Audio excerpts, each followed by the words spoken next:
Got the slides? Great. I am. So hopefully folks can see the slides. Can you, Rachel? I can, yes.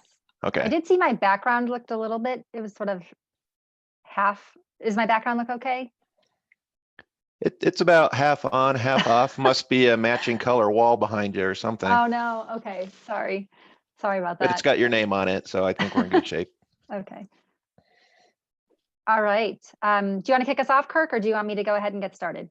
Go ahead and get started. I think Okay. we can introduce ourselves before our respective sections, and I'll let you go first.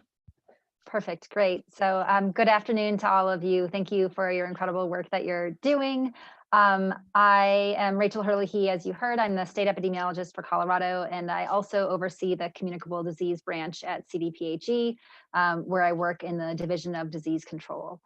So my day-to-day responsibilities are overseeing communicable disease surveillance in the state, case investigation, outbreak investigation work, and for COVID specifically, I'm leading our epidemiologic response to the COVID-19 pandemic.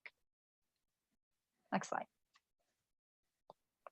So I wanted to start off this presentation first by talking a little bit about where we've been and how far we've come. And I want to do that by sharing some of the cumulative data about the pandemic with all of you. And then we'll go on to talk a little bit more about some of the more recent data, talk about specific data as it relates to who in Colorado was being impacted by this pandemic, by age group, by race, ethnicity, by geography, and then talk a little bit about some of our modeling work as well, and what that's suggesting the next couple of months might look like in the state. But starting here, this is a map produced by CDC that shows you case rates per 100,000. This is cumulative data. And what I wanted to share this with you for is to really emphasize the fact that Colorado has done pretty well. We continue to have fairly low overall rates of disease compared to the rest of the country. So you can see that we're in that second lowest group in this slide, and again, have fared fairly well compared to many of our neighboring states in particular. Obviously, things are increasing recently, and we'll talk a little bit about that in just a couple of minutes. The next slide also shows you a comparison of overall incidence of disease in Colorado compared to the US. And so this is showing you, and the timelines are here. This data is a little bit weird from CDC's website because it aligns based on days since 10 cases have first occurred in a location. So we're not quite lined up with the US numbers here, but in general, it tells the story that we've continued to have lower rates of disease than are being seen at the national level. Next slide. So moving to the next series of slides, I want to talk to you a little bit about case data first, and the case data we're collecting and what it's showing. And then we'll talk a little bit about laboratory testing data or percent positivity, which we often talk about, and then talk about some hospitalization data as well. So this figure is a map that is showing you case incidence, so cumulative incidence in the last 7 days by state.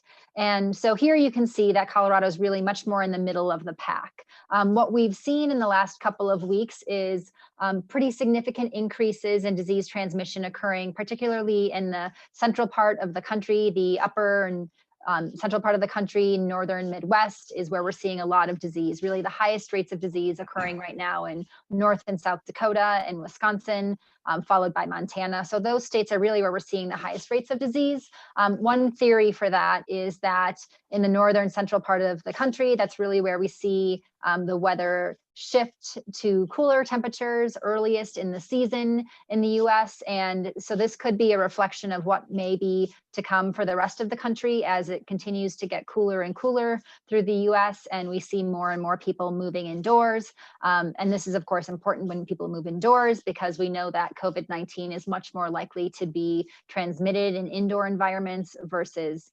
outdoor environments. An example would be we have research that indicates that indoor environments are probably about 18 times the risk of outdoor environments. Next slide. This is a figure that we often show to the public during our press conferences that demonstrates on a weekly basis what our change in case counts are. And what is shown in this figure with the blue bars, those are showing you weeks where we've seen a week over week decrease in cases. The bars that are in red are weeks where we've seen a week over week increase. The dark red really just indicates weeks where we've seen the highest levels of increase in the state. So what you can see from this weekly trend of cases is that we've had now 3 waves of illness. We had our spring wave of illness, a wave of illness that followed the 4th of July in the state, and now this 3rd wave of illness, where we've seen really for the last several weeks pretty rapid increases in the number of cases that are occurring in the state. If you see that little dip in blue, in late September, we think some of that is probably recovery from increased transmission that occurred around Labor Day. Some of that is also an indicator of decreased disease transmission and control of outbreaks on college campuses. So we saw a little bit of a recovery in September following Labor Day, but really since that time, we've continued to see this pretty rapid increase in cases. Next slide. So looking specifically at age groups and how trends in age groups have changed over time. One of the things that you'll notice is if you look at that 0 to 9 age group, so the age group in the upper left-hand corner, you'll see that that's really the age group where we've seen the lowest incidence of disease. And that's consistent with national trends, international trends, where it does appear that younger children do seem to be less susceptible to COVID-19 infection. And when they are infected, they seem to have milder illness, perhaps higher rates of asymptomatic infection as well. So again, that trend is being seen nationally. You'll see that currently our highest rate of disease transmission is occurring in the 18 to 25 population. That tends to be our college age population, but at various times in the pandemic, they've really been the population that does seem to be driving disease transmission. We know that that is a group of individuals that is probably more likely to engage in some higher risk behaviors that might promote disease transmission. And so consistently, we see that population really having the highest rates of disease including currently. If you look at that 18 to 25-year-old population, you'll see a little bit of a dip. Again, that corresponds to control of college campus outbreaks in the state. Unfortunately, we have seen an increase since that time, and that increase has really been widespread across the state in that age group. That decrease we saw was really primarily attributed to control of the outbreak on the CU Boulder campus. That 85 plus population shown in the bottom row is also an interesting case study in that if you look at that population, we really saw really high rates of disease transmission in that 85 plus population early on in the epidemic. Since then, we've really seen lower rates of disease transmission, but of course, rates are going up in that age group as well. That increase that we saw in the spring in that 85 plus population, we think is largely attributable to cases occurring in long-term care facilities where we know risk of disease transmission was very high. We didn't have testing. We didn't have the infection control practices we have in place now. So we're really hoping that as we move forward and we've learned so much and have much greater access to testing, that we'll continue to have better resources to protect that population that is in the state living in our long-term care facilities. Next slide.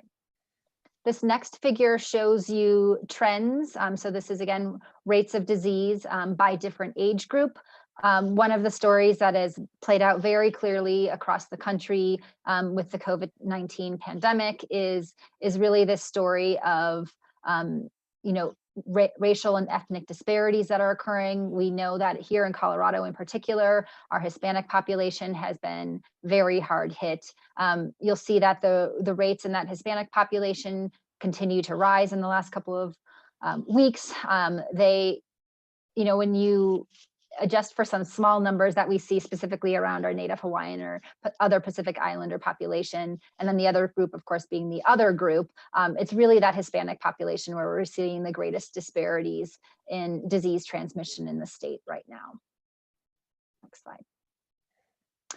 So if you recall the figure that I showed to you that had the red and blue bars, one of the things you may have noticed in that figure is that the first wave of illness actually looked smaller than our most recent wave of illness by number of cases. But that's really a reflection of the amount of testing that was available in the state. And so I often think it's helpful to show this figure, which shows you an estimate based on the modeling work we're doing here in the state of both the reported number of cases as shown in that dark orange color, but also the estimated number of infections that have occurred, both in symptomatic and asymptomatic individuals.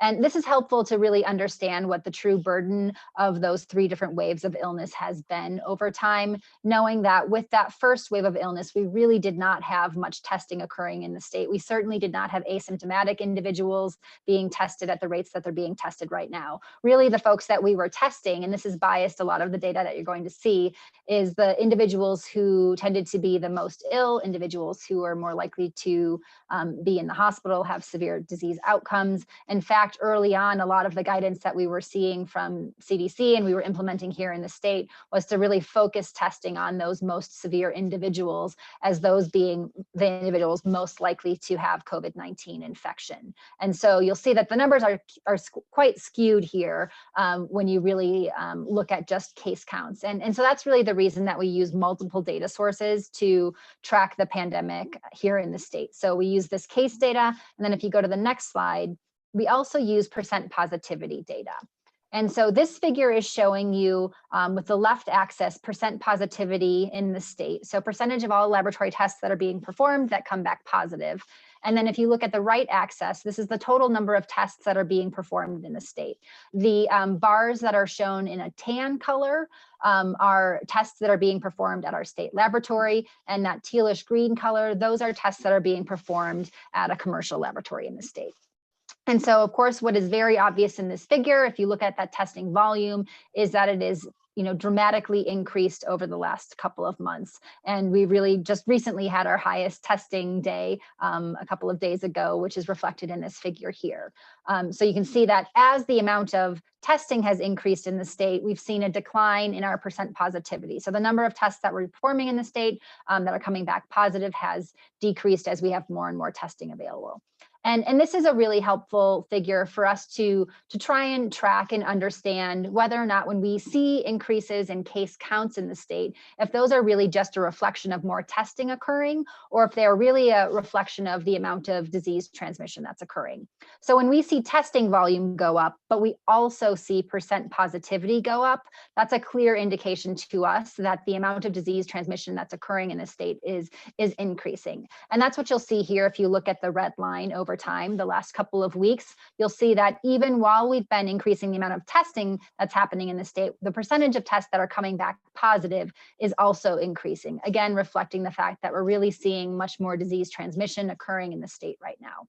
Our goal has been to try and keep percent positivity less than 5%. It's an indicator that's being used internationally to suggest that enough testing is occurring. Unfortunately, over the last couple of weeks, we have drifted above that, and we're now hovering right around 7% positivity in the state. Next slide. This is a similar figure to the blue and red figure that I showed you with with case changes by week. So this is specifically showing you changes in our percent positivity value by week. And very similar to the case trends, you can see that for the last 3 weeks, we've seen this steady increase in percent positivity over time. Again, reflecting that we're really seeing a true increase in disease transmission in the last couple of weeks in the state. Next slide. This next figure is showing you a similar figure, but showing you weekly hospital admissions in the state. And in addition to cases and percent positivity, tracking hospital admissions in the state is a way for us to also sort of look at the tip of the pyramid, so those most severe cases, and use those as another way to judge whether or not we're seeing overall rates of disease transmission in the state, knowing that hospital admissions data is going to be less biased by the amount of testing that's available in the state. And here you can see the first large wave of illness, that July wave of illness, and now a third wave of illness. And again, here you can see very clear increasing trends in the in the weekly hospital admissions that we're experiencing in the state right now.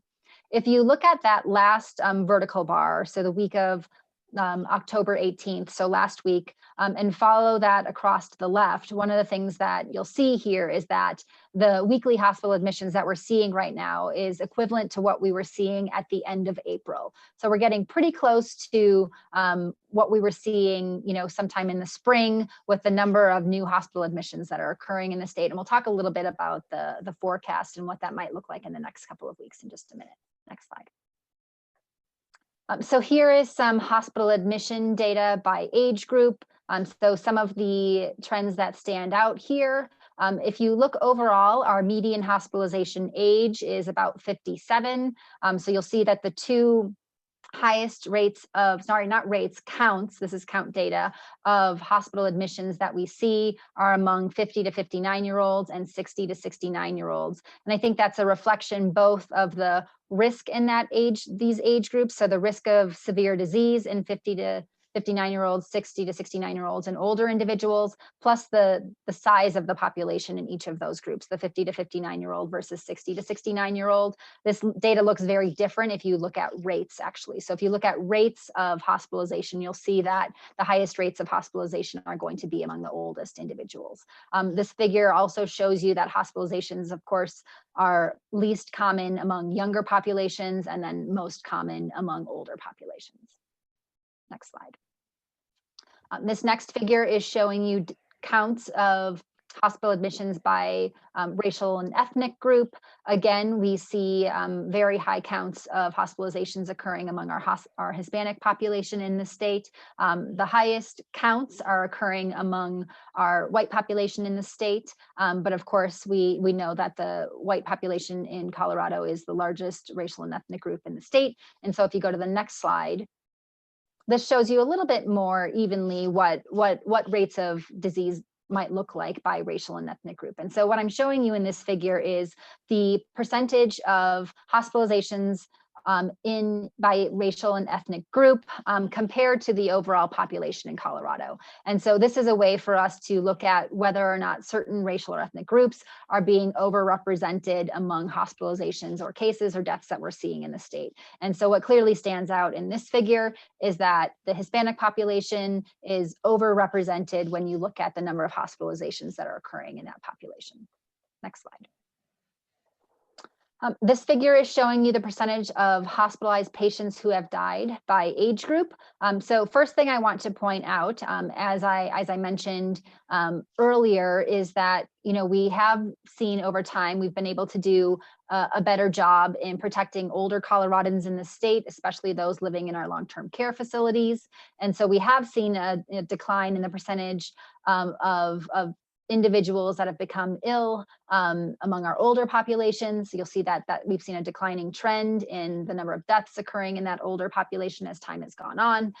Some of that may also be some sort of survivor bias. This could also be reflecting the fact that some of the individuals who are most vulnerable are those who were infected early on in the pandemic, and individuals that are being infected now are perhaps individuals that are less vulnerable to the severe outcomes with this disease. But in general, you can see that the percentage of hospitalizations that result in death are highest among our oldest age groups in the state. Slide. So I want to talk just a little bit about how we use this data and why we track all of this data. So I'm sure many of you have heard of this dial, this tool that we're using across the state to try and measure the amount of disease transmission that is occurring in the state and then try and match interventions to that level of disease transmission. And so when we are tracking all of these data, so case data, percent positivity data, and hospitalization data, we're tracking it over time to try and look at whether the amount of disease transmission that we are seeing is potentially increasing to a rate that would jeopardize our healthcare system and really need us to pull some policy levers to ensure that we can flatten the curve. And so that's what's being shown in this figure here, is pulling these policy levers, these various options that are non-pharmaceutical interventions that are available to us to really try and change the shape of the epidemic curve in this state. So these include things like a stay-at-home order, school closures, masks orders, all of those types of things that are tools that are available to us. Next slide.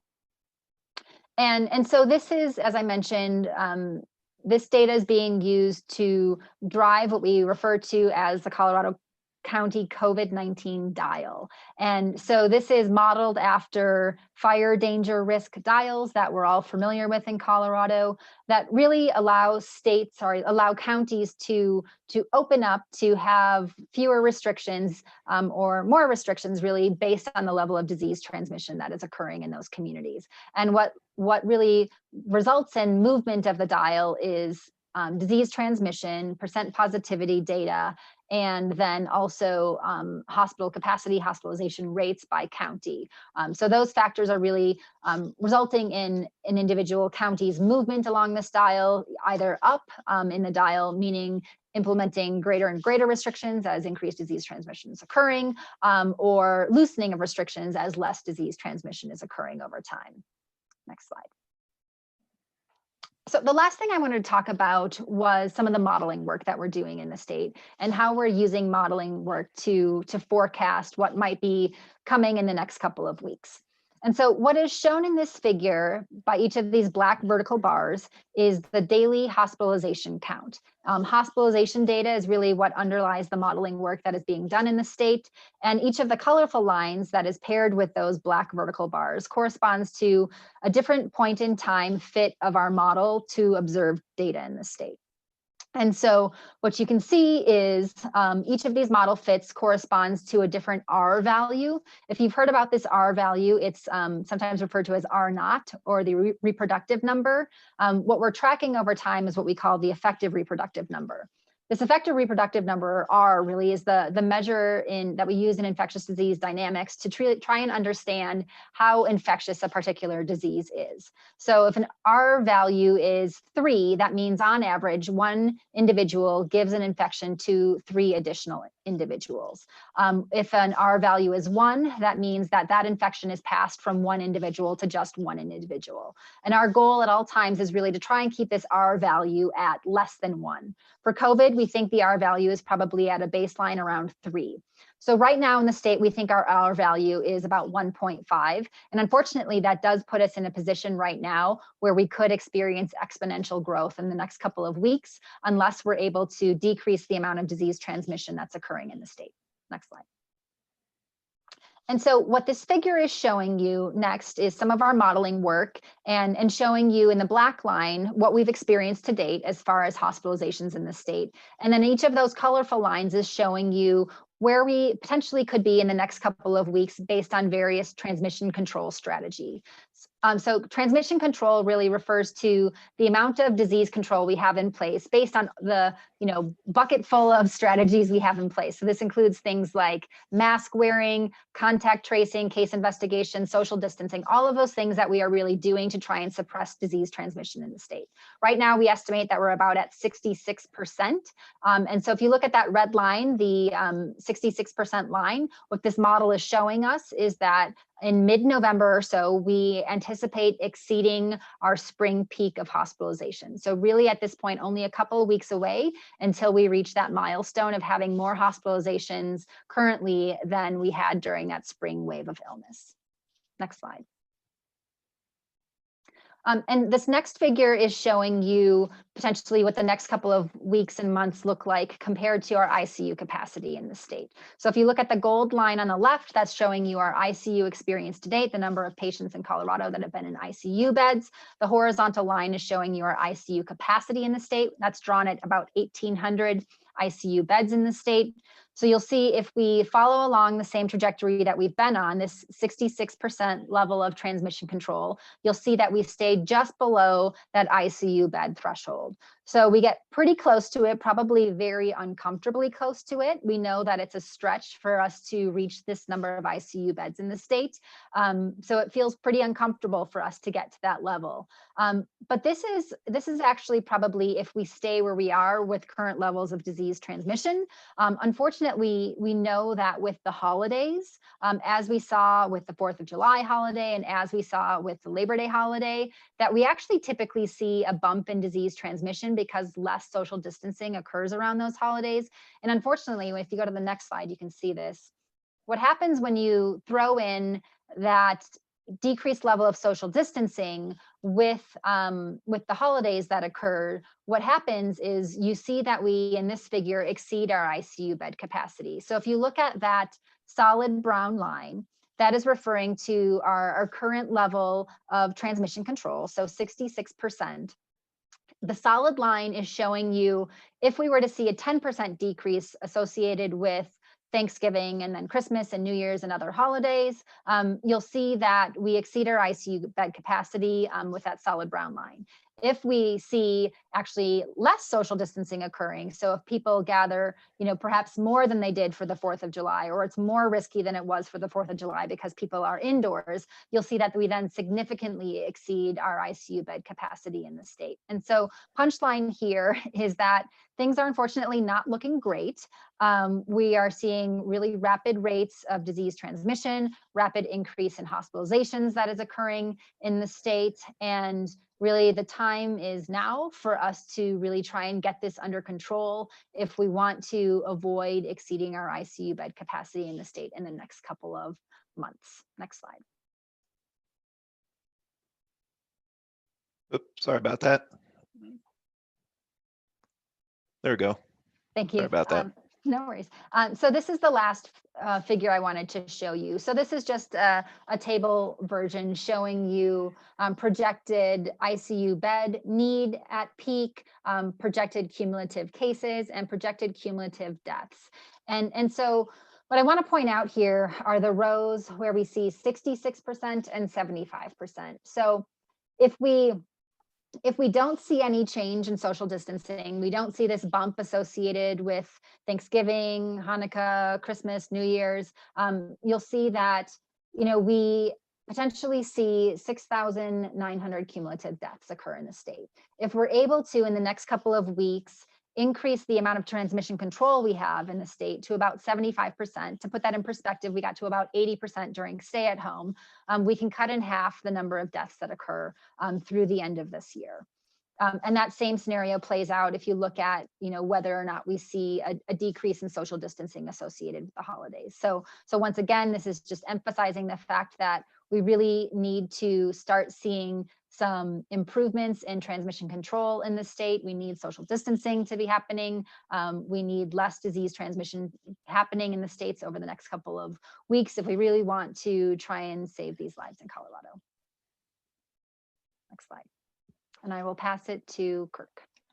Great. Well, thanks so much, Rachel, for covering all the information around cases, hospitalizations, and some other outcomes. So it's a privilege to be able to join the summit today to speak a little bit about Colorado's mortality or death experience during this period of pandemic as well. So again, my name is Kirk Ball. I manage the Vital Statistics program at the Colorado Department of Public Health and Environment, where we oversee the collection, analysis, and dissemination of Colorado's mortality data. That is the information collected through the routine registration of death certificates as part of Colorado's vital record system. And so what I'll be presenting to you today is a series of looks into Colorado's death data vis-a-vis COVID-19. Couple of kind of introductory points to this. What I'm presenting is a snapshot, not able to do much with the projection work right now, but that's where I welcome the eyes and ears of and the skills of many other people attending today to learn how we can apply some of this information to the demographic work folks here are interested in. So this first slide shows a screenshot from our principal COVID-19 data page that CDPHE hosts, looking at deaths due to COVID-19. And so you'll see a commonly presented number now exceeding 2,000 deaths due to COVID-19, this broken out by the weeks of the year thus far. Recognizing that the trend here peaks during the initial high point of COVID-19 in April, but with some secondary peaks in mortality observed since then. Throughout this presentation, you'll see very similar curves like this, but also mirroring the case and hospitalization data that Rachel has shown as well. Not coincidentally or surprisingly, but this represents, again, that additional glimpse into these mortality outcomes. A couple quick points about these death data is that these death data do show deaths due to COVID as collected in through Colorado's death certificate system, representing the best medical opinions by our physicians, coroners, and medical examiners in the state about the contribution of COVID-19 to an individual's death, both as an underlying cause or a significant contributing factor exacerbating an existing health condition or accelerating the decline of an individual, resulting in death. So taking a step back, looking at the longer term trends in mortality in Colorado, we see here a figure looking at deaths since early 2017 in Colorado, where we see some seasonal ebb and flow of deaths represented by the blue lines here, and where each blue line represents the weekly total number of deaths during a particular week. The orange line on this figure represents the upper bounds of a threshold of deaths uh, that is prepared by the Centers for Disease Control as, again, that threshold above which we would consider deaths to be statistically in excess of the expected based on similar time periods in the past. And so we see that deaths, again, in the last few years have followed an expected variation over time. But once we hit that late March and into April time period in Colorado on the far right of this figure, we see those blue bars significantly exceeding the orange line, representing significant excess mortality during this period of pandemic. And so it's our goal through the presentation today to explore and begin to describe that excess mortality associated with this period of pandemic. Just adding a few numbers to this figure, we see that during this period of pandemic, there were weeks, particularly during the early peak in April for COVID-19, where we saw excess deaths reaching more than a couple of hundred deaths per week, to where we had close to 1,000 excess deaths in a single month in Colorado during that early period. And so, again, these are due in part to COVID-19, but we acknowledge also that these are deaths due to causes other than COVID-19.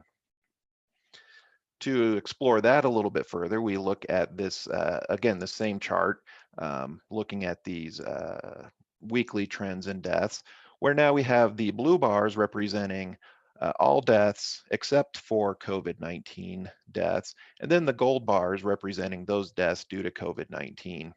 And so we see at first glimpse that deaths due to COVID-19 make up the bulk of those deaths in excess of expected numbers based on comparisons to similar weeks in previous years.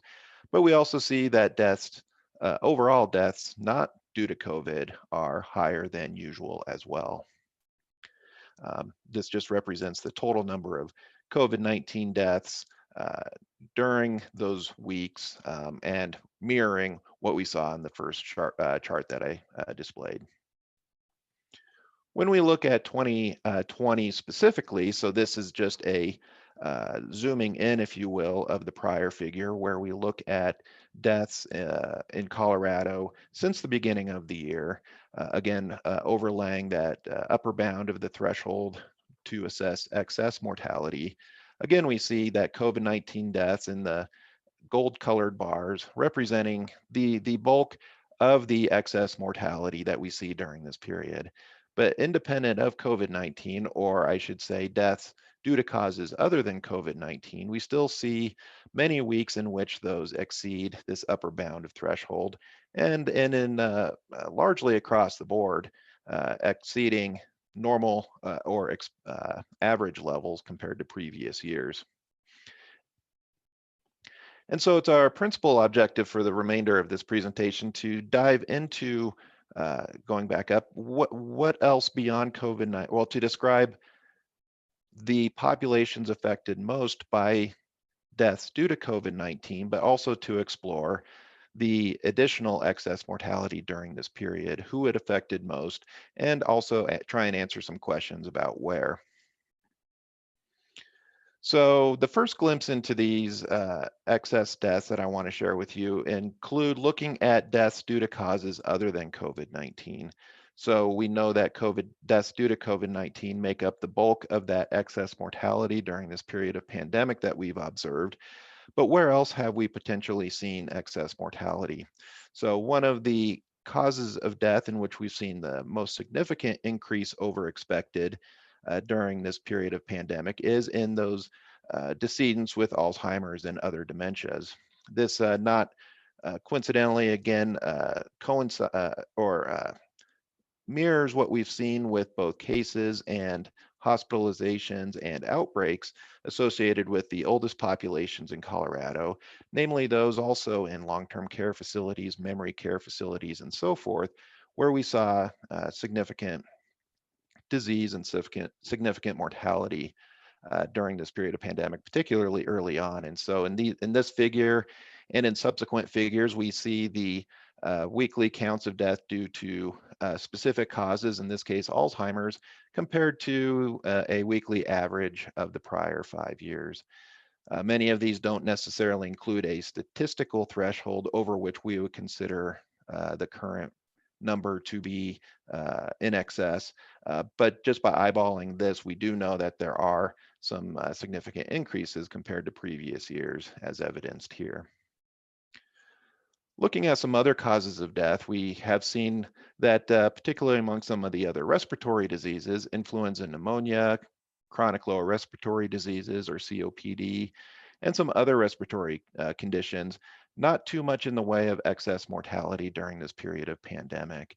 Certainly there's a link between respiratory diseases and COVID-19, and those deaths attributable to COVID-19 probably and coded and tabulated as such probably take up the bulk of the respiratory disease excess mortality that we've seen during this period, and thus we don't see much of it in, say, COPD and others at this stage. In looking also at some other circulatory or cardiovascular related diseases during this period of pandemic, we see that, again, there's been some slight excesses in mortality during 2020 compared to prior years, including ischemic heart disease, which includes heart attacks, heart failure, cerebrovascular diseases or stroke, and some other categories within here. Among cardiovascular diseases, the area in which we've seen the largest increases in excess mortality is in hypertensive diseases. And this is interesting, particularly early on in the pandemic, in as much as these are largely chronic conditions, but generally or often controllable through ongoing care, medication, and so forth. And so there's a lot of questions about what this excess mortality due to hypertensive diseases and other chronic diseases that are controllable during the period of pandemic, and does it reflect potential connections with COVID-19 and its impact on chronic diseases directly as a disease process, or does this play into also changes in things like healthcare seeking behavior, things like calling 911 when one is experiencing chest pain or other symptoms of serious complications of chronic disease, and reduction in that healthcare seeking behavior resulting in more complications of disease, and in turn potentially more mortality due to these conditions. Looking at other conditions, we see that there's been excess mortality in 2020 related to diabetes deaths also, leading to very similar questioning about what the control of diabetes during the period of pandemic looked like and what might be exacerbating complications of diabetes and ultimately increased mortality due to diabetes. So shifting gears a little bit, I'm going to switch to a couple of busy figures. I apologize for that, but I'll walk us through these. Moving from specific causes of death during this period of pandemic, I want to look at excess mortality, not just specific to COVID-19, but due to all causes by age group as well, hoping that this information can address questions or at least begin informing some hypotheses and applications of these mortality data in planning for population changes in Colorado moving forward and what the implications might be. So very similar to cases and hospitalizations due to COVID-19, we see that overall excess mortality in Colorado is not very different among our youngest populations, as evidenced in this figure by looking at the orange bar, which represents weekly numbers of deaths among those in Colorado aged 25 years and younger, compared to similar trends by week in previous years. So we see that there is significant variation from week to week, and I acknowledge could have better implemented some smoothed lines here, but thought I'd share the raw data in all its glory here. So in this particular age group, we don't see much in the way of excess mortality during this period of pandemic in this youngest age group. However, as we start to look through figures for increasing ages, we see some interesting findings with the age groups of in this case, 25 to 44. There's a typo in my heading there. I apologize. We do see some increased mortality in 2020 compared to similar weeks in previous years. Again, these are increases moving forward that are likely attributable to something more than just population growth and aging of a population, but likely attributable to COVID-19, either indirectly due to the disease process or again, factors related to the pandemic. This is a particularly interesting age group in as much as this age group is most heavily hit by the ongoing overdose and opioid epidemic experienced by this country and hitting Colorado hard as well.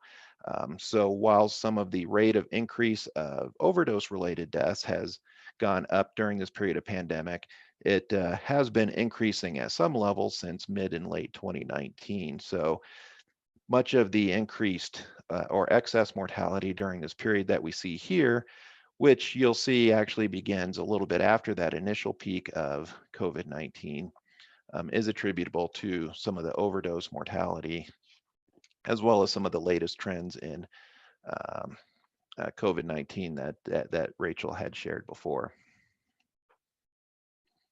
When we look at, again, an older age group in the 45 to 64-year-olds, we'll start to see some trends that more closely mirror the case and hospitalization information that was showed before, where we see some largest peaks in excess mortality represented by the orange bars again during the earliest period and first wave of COVID-19, represented by the largest mound if on the left, but again, a couple of additional peaks over time since then, culminating in the most recent data representing deaths through late September and early October and some of the increases there.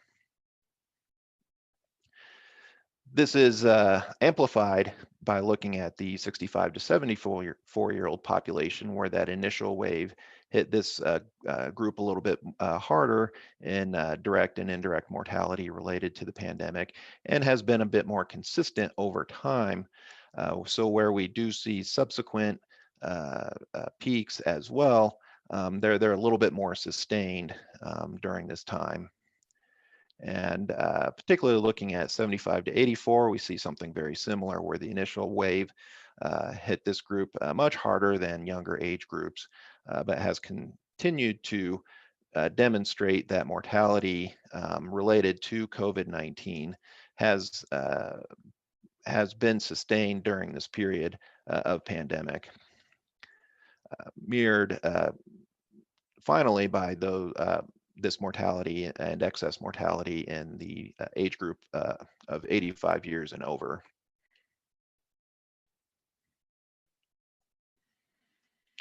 So taking a little bit of a different glimpse, we looked at it by some cause of death information and also by age group. We can also look at excess mortality by race and ethnicity in Colorado as well. So that's what I attempt to do here with a few figures, looking at numbers of deaths represented by the blue bars of deaths due to all causes compared to the 5-year average from similar weeks in previous years represented by the orange trend line. In this case, it's just the average from the similar weeks in previous years, not a statistical threshold above which we would necessarily be able to say these are statistically significant.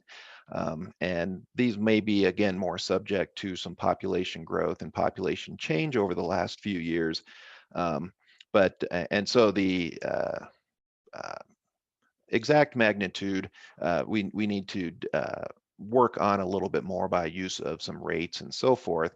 But I think this demonstrates some of the initial and ongoing disparities we've seen in COVID-19 in cases and hospitalizations, and now in mortality as well. So when we look at mortality and excess mortality by race and Hispanic origin, we see that the trend for non-Hispanic white populations in Colorado and deaths mirror, not surprisingly, because it represents the majority of the population right now, the general trend in mortality in Colorado, where we've seen significant initial excess mortality during the first wave of pandemic in April, but some subsequent peaks during the recent months. When we look at the deaths due among Hispanic white population, we see a little bit different picture. We see, again, some increased mortality during the first wave, but that increased mortality has persisted a little bit more, and that percentage of increased or excess mortality as a proportion of total deaths is higher among the Hispanic white population in Colorado compared to the non-Hispanic white, demonstrating again this ongoing disparity of an impact of COVID-19 on the Hispanic populations in Colorado. The numbers for some of our other race groups get a little bit smaller, and we see a little bit more variation, but similar trends do emerge, particularly looking at Colorado's Black or African American population. We see again these highest peaks of excess mortality compared to prior years due to COVID and other causes during that first wave in April, and again recurring since that time, demonstrating some ongoing disparities there also. Similarly, with our Asian and Pacific Islander population, we get to into some relatively small numbers, and so the exact magnitudes may not be as accurate, but I think the gist of it is we have seen initial and ongoing excess mortality there as well, in addition to our American Indian and Alaska Native population here in Colorado, where once again excess mortality occurred early and has persisted throughout the period of pandemic. So I don't have a lot of additional detail to show with regard to individual county or geographic detail at present, but is something we are digging further into. But I did want to share a figure, this map on this slide representing the 2020 overall percent of increase in mortality compared to the 25 to 2019 average for a similar 8-month time period across these different years. And what we see is that increased mortality in Colorado, as demonstrated through this looking at 21 health statistics regions, ranges from about 10% to 35% overall in the state. What this means is that no portion of our state has been immune from the effects of COVID-19 and this phenomena of excess mortality associated with the pandemic thus far in 2020. The effects have been lighter in some places in the state and more significant in others. However, again, no place in the state has remained unaffected. And I think this is important when discussing some of the trends in demographics and so forth, and making sure we identify some tools and strategies in which we can incorporate some of this information collected through 2020. Really appreciate Cindy's conversations with Cindy DeGroen that I've had before about what does it mean to incorporate these wild mortality data in with projections for moving forward. That's certainly an interesting question and something that I hope we can continue our work together to figure out in terms of what this means in the long run for Colorado. So with that, I'll wrap up this glimpse into mortality data and deaths during this period of COVID-19. And I believe we might have a few minutes for questions and answers. So I'm going to stop sharing my screen and turn it over to our facilitator, Elizabeth. Great. Well, I can't even thank you guys enough for being with us today and all of the information. Truly want to thank both of you for all of the time that you've had to put in due to COVID, and all of the work that you're doing to try and model it and understand it. And I know from more of an economic side, we're really trying to understand this relationship between the economy and what's going on in terms of disease rate and incidence. So thank you again so much for all of your work. We do have a bunch of questions, so let me start off with them. One question came in from Elena saying, is it accurate that COVID-19 antibodies are triggering an autoimmune response? If so, what is the anticipated impact? Yeah, this is Rachel. I can take that question. So we are definitely seeing some what I would call immune dysregulation that occurs as part of the infectious process associated with COVID-19. And that really manifests itself in different ways. One way would be this massive inflammatory response that can occur in the lungs and is associated with a syndrome called ARDS, or acute respiratory distress syndrome. So that's certainly one way. Another really sort of unique aspect of COVID-19 that is appearing in children is the multi-system inflammatory syndrome in children, or MISC. And that is a syndrome that is similar to Kawasaki disease, or even a sepsis-like picture, which is really a massive inflammatory response. And again, that's occurring primarily in children. And when it occurs in children, it's rare, of course, but when it occurs, it's occurring later on, so following the infectious process. So it does appear to be some sort of a inflammatory post-infectious process that is occurring. So yes, absolutely, immune dysregulation is clearly part of the pathophysiology that we're seeing with COVID-19. And lots to learn. Yeah, that's a lot. Yeah, a lot to learn. That is, yeah.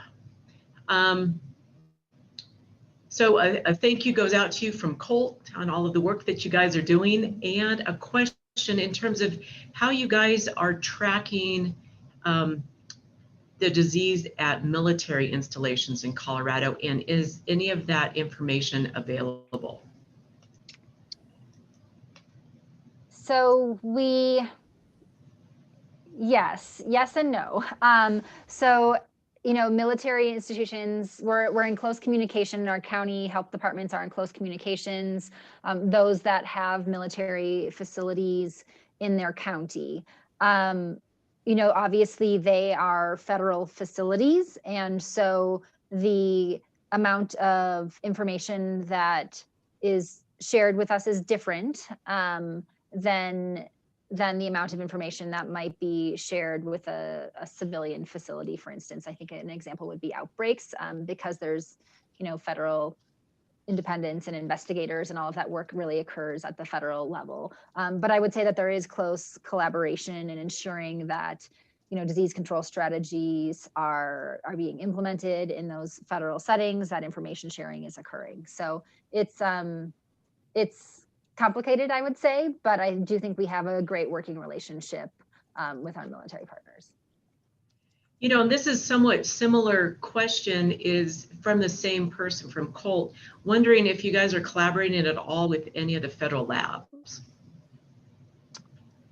So we have been very engaged with CDC Fort Collins in particular. So we're quite lucky in Colorado to have CDC Fort Collins in our backyard. It's a pretty unique setup for us. Most states in the country really don't have that. It's just us and a couple others.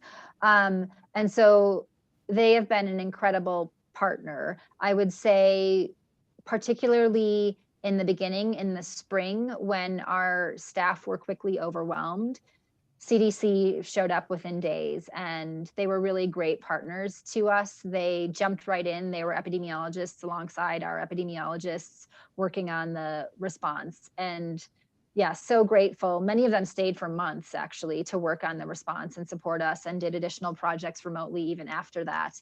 So they've been fantastic partners. I think that's really probably our closest federal relationship, has been working with the CDC Fort Collins office. Great. So switching gears just a little bit, is there any data that ties the use of vaping products to the relatively rare bad outcomes for younger patients? Not that I am specifically aware of, but I would say, it seems biologically plausible to me that smokers of all types, right, could have more severe outcomes due to a respiratory infection than others. Kirk, I don't know if you have additional details on that. I don't, unfortunately, no. Unfortunately, with the death certificate data we rely on, some of those behaviors, whether it's vaping or potentially others, aren't captured real well on there as a contributing factor if it was. So unfortunately, we're not really able to discern that with our mortality data.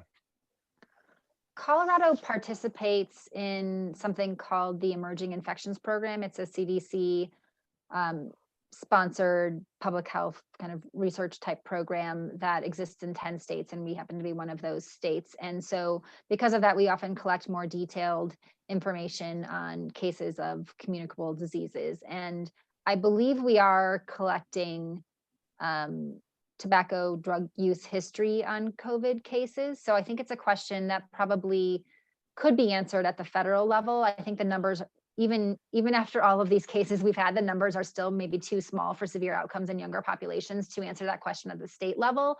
But I think potentially at the federal level, it could be looked at. Yeah, no, I mean, I think that's an interesting point, and interesting, to understand that relationship between lung disorders and what's going on with COVID. And this is a question, and maybe you just need to help me clarify. The question is there data on disease transmission by county? And maybe I need a definitional explanation of what's the difference between transmission and just case rate. Yes, so that data is on our website. So probably the best place to look for that data, I mean, certainly go to your own county health department's webpage. A lot of them have really impressive dashboards where they're tracking all sorts of statistics around COVID-19 in their counties. But one tool that we have on our website that I mentioned in this presentation is the dial. So if you Google CDPHE dial, you can bring up the dial dashboard that'll show you where each county is in the dashboard. So what their assigned level is in that, fire type tool. But then for each of those counties, you can also look at their 14-day cumulative incidence of disease, so case rates.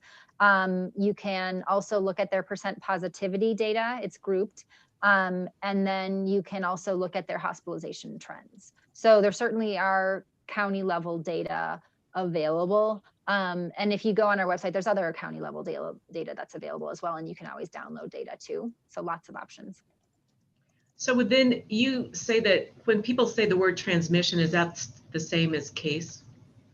Counts, yes. So keep in mind though that we obviously rely on cases that are reported to us. At this point, we think about half of the cases that are occurring in the state are reported to public health. The main reason cases aren't reported to public health is that individuals don't get tested, right? And that's particularly common for asymptomatic individuals because most people aren't going to get tested, often enough to catch an asymptomatic infection. And so we don't ever expect to be able to know about 100% of the cases. Just keep in mind though, when you look at case numbers, the true number of infections that is occurring is always going to be much larger than the case count that we are reporting on our website.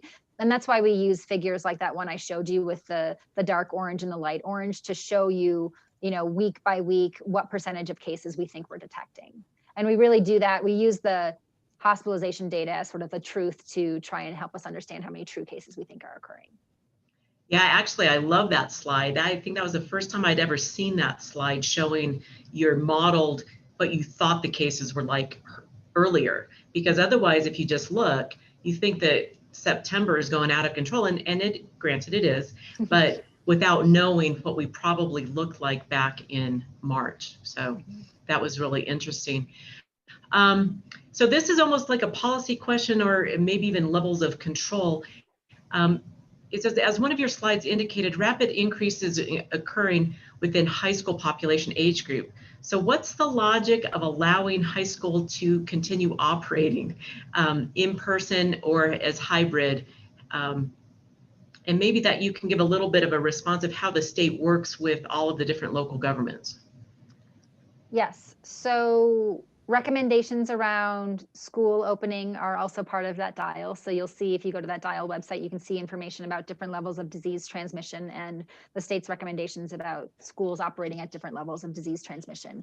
I would say that there are a number of school districts around the state that have prioritized having younger students in person and having older students at home. And I think there's several reasons for that. We know that it's really difficult to teach young children online. I mean, I can't even imagine trying to be a kindergarten teacher and trying to teach a kindergarten class online. It just sounds really incredibly challenging. But we also know that children, as I mentioned in the beginning, seem to be less susceptible to this infection and perhaps seem to spread it less.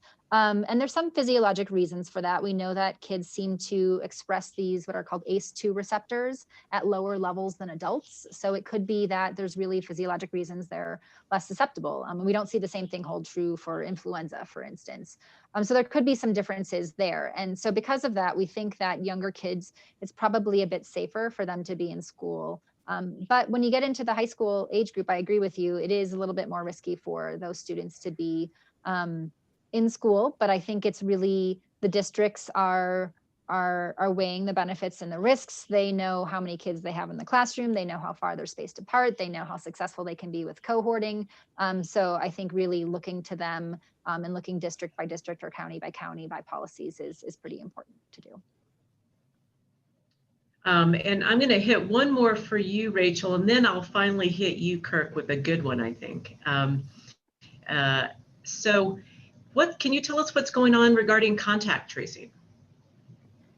Yes. So lots of things. So we have really scaled our contact tracing resources in the state to ensure that we have the ability to reach as many cases as we possibly can. I think it's important to know that it's not an infinite resource, though. It is a human resource. And at some point, our resources are going to max out. There are states around the country, Utah, North Dakota, that have basically stopped contact tracing and asked people to do contact tracing themselves, which basically means notify your contacts that you have tested positive and tell them that they should get tested in 5 to 7 days.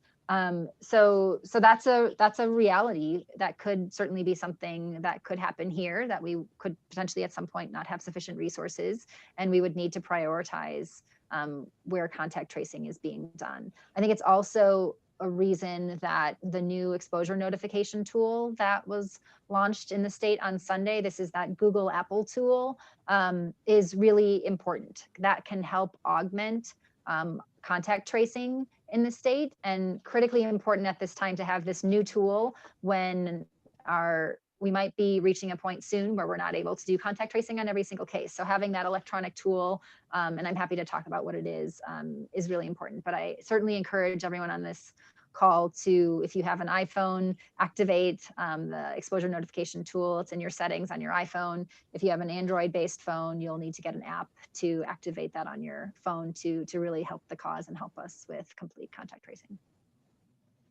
Yeah, no, I thought it was interesting. I keep getting notifications, I think every day to join it, and was glad that we had a chance to ask you about it. Do you know what the uptake has been since it opened? I don't know if we have estimates yet. I know that other states, Washington State, for instance, felt like they were seeing some effectiveness from it once they reached 15%. So that could be a short-term goal for us to at least get to that point. but I don't know what the level of uptake has been so far since Sunday. Yeah.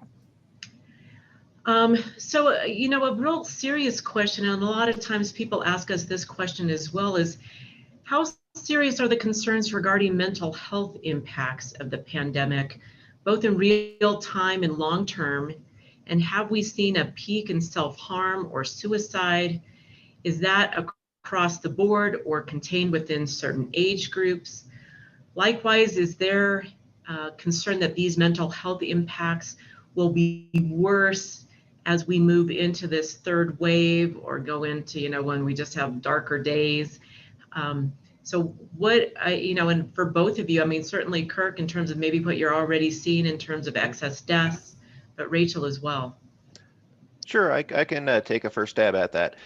So certainly the concern for additional deaths or higher rates, particularly due to, say, suicide, drug overdose, homicides, there's a lot of concern around that during this period of pandemic. Certainly there's plausible reasons for potential increases, whether that be the isolation created by the response to the pandemic, whether that's due to, you know, increased loss of loved ones and related to COVID-19 directly, whether it's job loss or other economic struggles, you know, stressors around uh, you know, housing instability, all those things that have been addressed as features of the pandemic throughout the day today, could certainly and have been associated with, yeah, or at least as risk factors for things like suicide, homicide, and drug overdose. Now, for suicide in particular, we haven't seen really an increase overall in suicide during the period of pandemic thus far. That's incorporating the entire population. Now we've seen a couple of small blips, mostly during the summer period, in potentially among youth suicides. So those say under age 25, and also suicides in our oldest population or older populations around those say age 65 and over. They're at least compared to against similar months in prior years. Um, and so where those potential increases are relatively small and as a contribution to the total number of suicides, don't add as much to that, which is why we don't really necessarily see it in an overall suicide rate or suicide count thus far in 2020. But we are keeping a very close eye on it, so that we can be responsive in partnership with our Office of Suicide Prevention at the state, local suicide prevention efforts, and so forth. And so more than happy to work with folks and dig into that a little bit further. We've not really seen, with regard to homicide, there's a lot of concern around increases in precursors to homicide, whether that's intimate partner violence, domestic violence, violence against children as they are at home now and don't necessarily have the same opportunities for folks to observe and report on violence against children. We have seen some increases overall in homicide, mostly during the late summer months. We aren't necessarily able to, relatively small increases, we aren't necessarily able to attribute that directly to the pandemic, as we have seen some overall increases in homicide in the last year or so anyway. So we are keeping a close eye on that piece as well. And it's been a particularly bad year for homicides, as is reported on the news, particularly in the Denver metro area. And so whether that's attributable to COVID-19 and the pressure cooker, so to speak, it creates, but also a lot of the other challenges, you know, socially, culturally, politically, that have been faced too, that also are known potential drivers of homicide within communities. The biggest piece we've seen, as hinted at earlier, are dramatic increases in our drug overdose rates, particularly those associated with opioids here in the state. So we are still riding an increasing trend dating back to mid to late 2019 in drug overdoses in the state, which have accelerated considerably during this period of pandemic. Now, whether that's attributable directly to the effects of pandemic or factors independent of that, such as some demonstrated increases in production, availability, and introduction of, say, illicit fentanyl into the drug pipeline for the state, for instance. Many, many more of our overdose deaths, or looking at overdose deaths by themselves, the proportion attributable to fentanyl or involving fentanyl, again, largely illicitly produced and obtained fentanyl, have increased dramatically. That's one of the biggest drivers of the increased overdose rates in the state. And fentanyl ultimately being introduced into illicit sources for methamphetamine, cocaine, even illicitly produced off-the-counter knockoff drugs. Given the lethality of fentanyl and its many analogs, that's been creating a lot of havoc in that realm as well. So again, whether it's directly attributable to COVID-19 or not is a little tough to tell, but that is a parallel public health concern on which there's definitely a lot of eyes and a lot of attention. So we're hoping we can triangulate more of the populations disproportionately affected across the board by all these different factors, and try and work with our public health partners to identify those groups, populations in greatest need, potential for greatest harm, and inform some of the response to that. Rachel, anything from your side on that? Or do you stay away from that?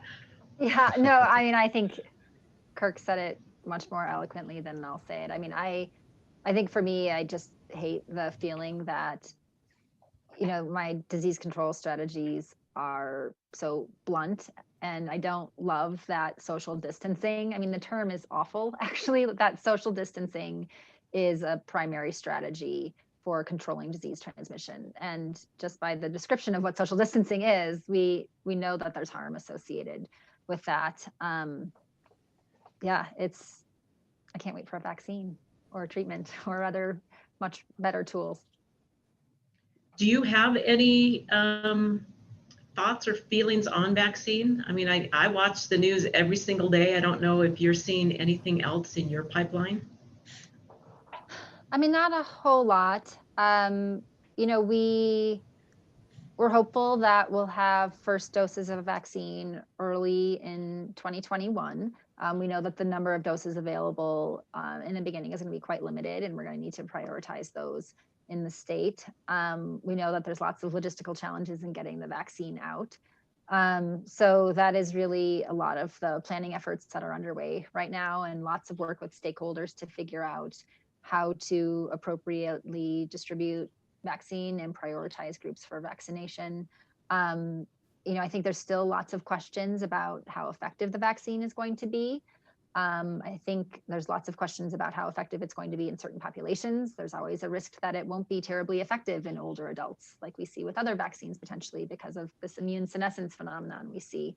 So I think, while I said I'm really hopeful and really want a better instrument, I think, we know that a vaccine isn't going to fix things like this, right? It's going to take some time, and we're going to need to continue to use social distancing and all of the other tools we have for quite a while still, even after we have the vaccine. Yeah. So one last question before we go into a break, but I think it gets into a really important program planning out into the future. Question from Abby. It says, what are the effects of COVID after a person gets over COVID? Mentions that a 26-year-old daughter of a friend has neurological problems after her COVID case. It has a certain name, but she had forgotten what it is. It has made her now leave her job because of the multiple effects.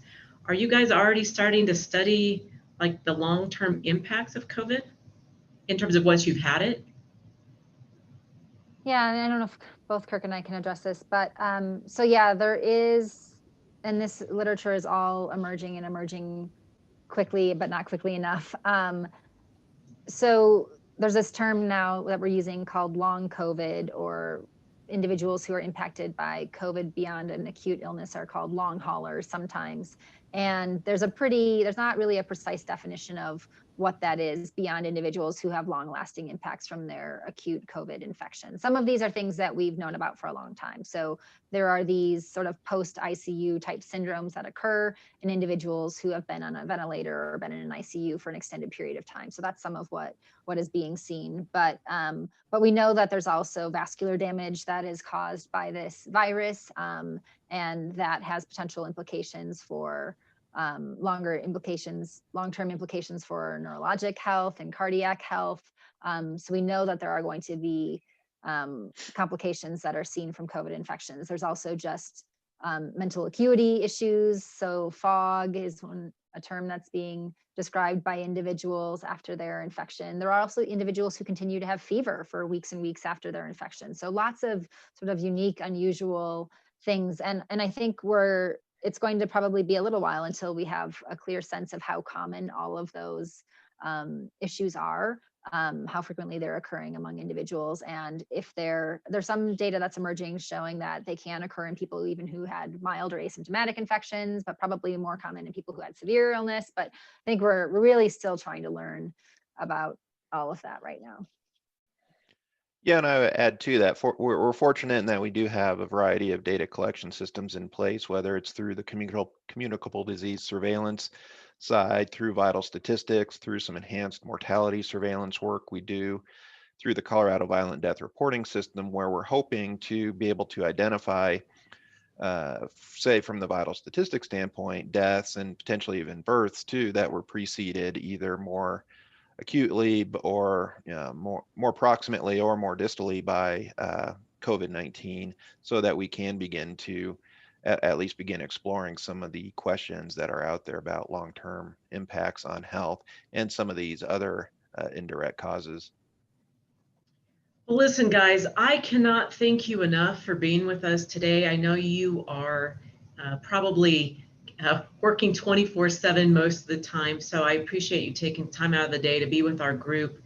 For a lot of you have been asking the question about the slide decks, and we do have a copy of their slide decks. It is on our website for the conference material, so you guys can download and get that information there. And again, overwhelmingly in the chat or in the comments is to really thank you guys for all of the work that you guys are doing. So a big thank you from Colorado for all of the work that CDPHE is doing, and hope to hear new and better information maybe next year, and hopefully how we're doing. So thank you. And right now we're going to go in